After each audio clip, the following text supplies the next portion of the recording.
Hi there, hope you're well. In the workshop this week I want to show you a loose tenon jig. Light note about now, loose tenons have been around for hundreds of years, popularised most recently by Festool's Domino, of course.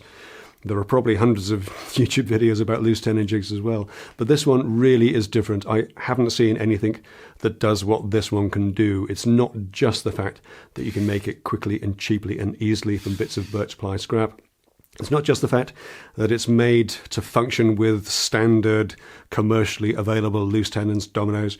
It's not just the fact that it'll work with 5, 6, 8 or 10 mil dominoes, all with the same size slots. It's not just the fact that you can use both of the components of this jig to make a multi-tenon jig for carcasses.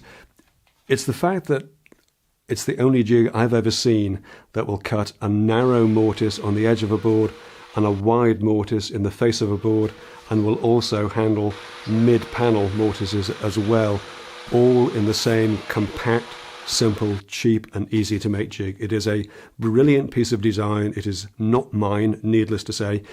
Designed by Patreon supporter and YouTube subscriber Gordon Merritt. Gordon contacted me after he'd seen me talk about the Domino loose tenon adaptation of my DIY peanut carcass jig, and over the last few weeks we've developed that idea into this working prototype. I'm going to dive right in and start building this. There's a few individual different components to make, so we'll get making that and I'll come back and have a chat to you while the glue dries. I'm making the jig body from 12mm birch ply with 18mm inserts to make the slots for the router guide bush to run in. The actual dimensions are entirely up to you, and there's a set of plans available showing the specific sizes that I use, and this certainly seems to work well with the routers that I have. I've marked a centre line on the 12mm ply, and I'm cutting 3 equal pieces for the body.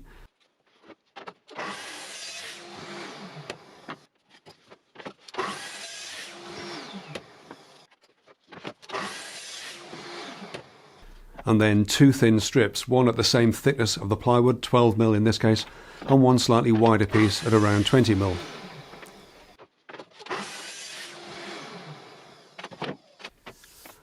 We also need to cut 3 strips of 18mm birch ply, cut to the same thickness of the body, so I'm using one of the skinny strips as a gauge alongside the straw bite waist side jigs to get those cut accurately.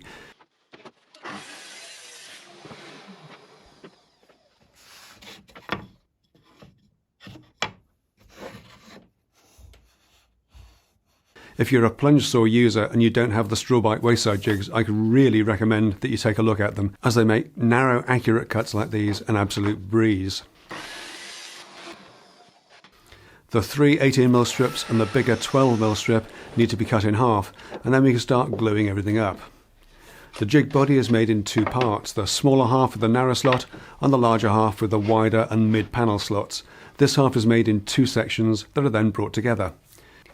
Starting with the smaller half, I'm using 2 scraps of 15mm ply and a 1mm packer between them as a gauge for the narrow slot, and I'm simply edge gluing the 18mm strips in place and taping them up while the glue dries.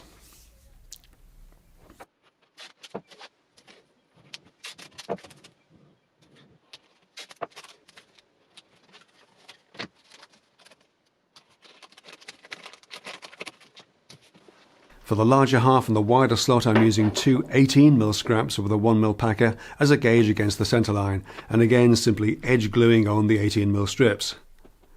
And then adding the full width 12mm piece, making sure that the centre is in line, and checking that the 18mm guide bush is a good fit before taping them up.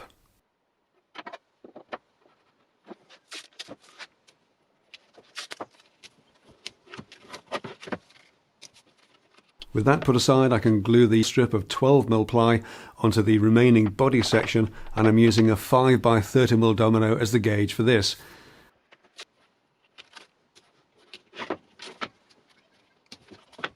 And then flipping this piece around to add in the 18mm strips that make up the slot for the mid-panel fixing. Again, I'm using the same bits of 18mm scrap as a gauge.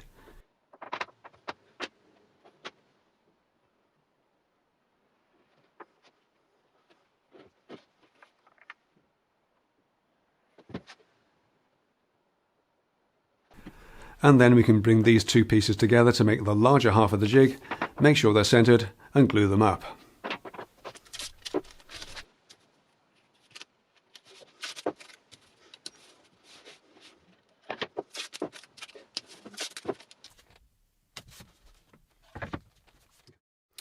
Alrighty, so glue dry, tape off. I've given these a quick sand just to clean them up, and I've tidied up the edges by cutting off the horns, the little bits that were left over. It sounded quite complicated to to narrate the construction of that. It's really very straightforward. You end up with two components, a smaller half and a larger half. The smaller half has the basic body and a little 18mm birch ply strip that gives you enough of a gap to put a narrow slot in there. And the larger one has sort of two of those, but with a wider slot in it, capped at the top by a 12mm piece, so that you can butt those together if you want to, and at the bottom by a little narrow piece which will accept a regular domino. So if you are making just a single use jig, you can use that to reference off an existing domino like you can with a dowel jig. Now I'm going to make a multi-tenon jig, a carcass jig, so I'm going to use these two pieces as these two components as templates to cut those out from a single piece of birch ply. I've got the birch ply cut already. It's going to be a relatively narrow jig, so 300mm deep, good for wall cabinets or bookshelves, that kind of thing, and it's just going to have two dominoes in it. You can put as many or as few in as you want, of course, but that's what I'm going to do now, and I'm going to talk you through it as we go. I'm marking 37mm in from each edge, centering the template and roughly marking the cutout. Then removing the bulk of the waste with the usual drill and jigsaw.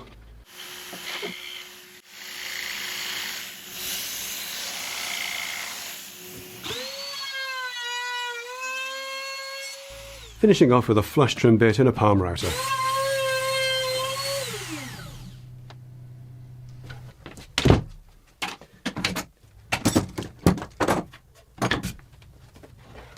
Make sure that guide bush fits.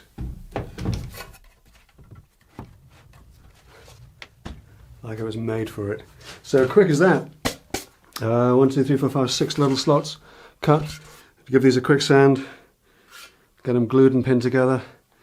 And then we better start making something.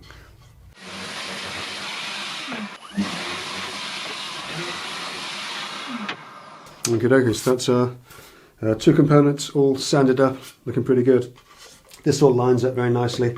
Obviously I aligned the two edges when I made this, so I know that the pencil marks are going to line up just fine. And when it comes to alignment, what you're really trying to do here is align the inside edge here with the inside face. Now I've checked this out and mine's pretty accurate. If you've got any issues about that, it's probably worth making up a little bandsaw shape like this. I made it on the bandsaw. You can do it on a jigsaw, whatever you've got, and that will just go in there, sit flush with the face, the inside face of this component, and then you can bear that against it. As I say, this one's pretty good. It all lines up pretty nicely, so I'm quite happy with that. I'm just going to add a little bit of glue on here and a couple of pins, and go and have a cup of tea while the glue dries.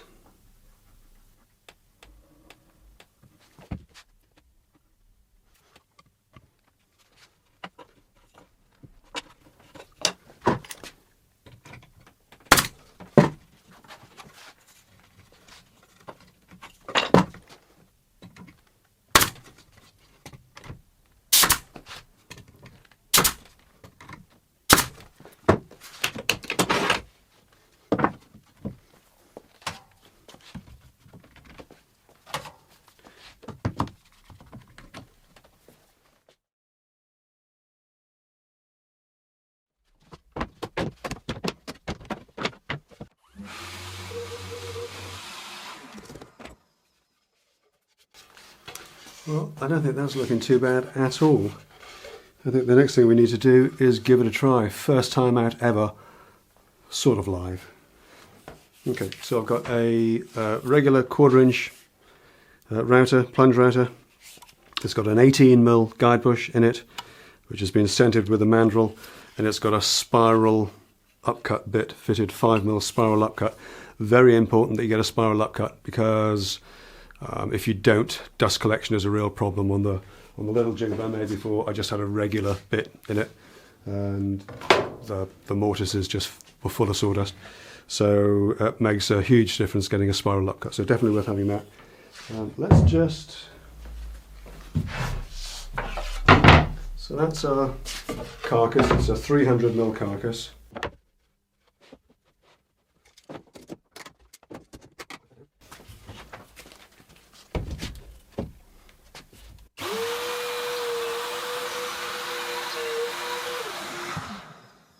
Tell you what we'll do as well. We'll spin that over and do a mid-panel one here. And because this is a carcass jig, there's no need for the notch in the base. I said before, the actual size doesn't matter particularly. One thing you do have to watch out for is that you've got enough space when you've got the router to clear the end panel, so there is a reasonable amount of distance that you need there.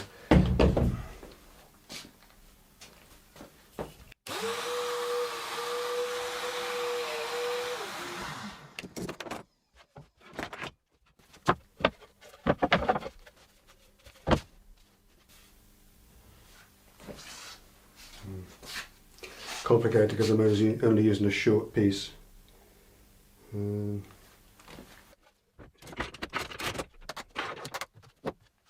So narrow mortises now.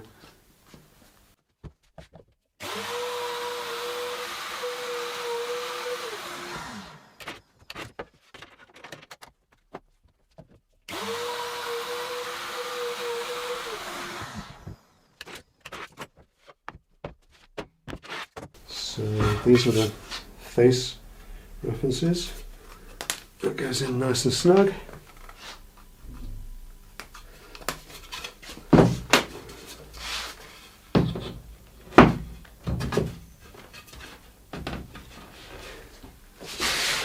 Oh yes, indeed. And then this should be the mid-panel one as well.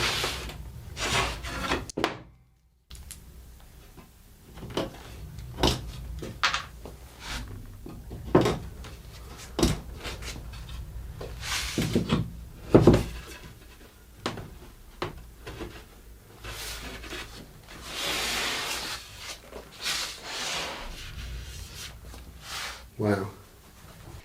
You know, I'm going to leave it there for this one. I'm not often at a loss for words, but honestly, the quality of the fit and finish on this little test piece has me near speechless, considering it comes from such a simple little jig. And this jig itself was made using the original jig as templates. I think I said at the start that you can make it both ways, as a single jig like this one, or as a multi-tenon carcass jig. And this carcass jig at 300mm will also cover 400, 500 and 600mm carcasses with just a single change of position with 2 or 3 or 4 loose tenons. So you probably wouldn't even need to make anything bigger unless you're going into production, though you might want to make something smaller. But that's entirely up to you. Or of course you can just keep the original like this, made up of individual pieces, individual staves. I think I may well have done a video about just how strong a glue joint is. And as I've said, I don't think there's anything else that allows for this narrow mortise, the wide mortise, the mid-panel mortise, and a dowel jig style reference slot for those mid-panel fixings in such a simple jig and router setup like this. I am so impressed by the design, and I'm so grateful to Gordon for bringing me his original drawings, and it's been an absolute pleasure working with him to get that design to this point.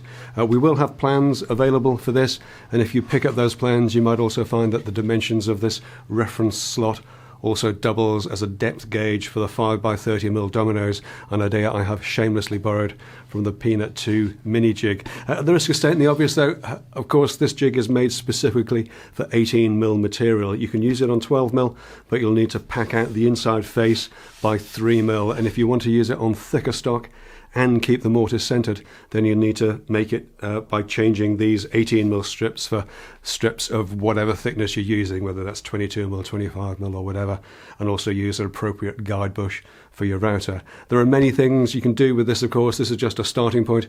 You could add holes for the pins to reference off the edge of the workpiece, for example.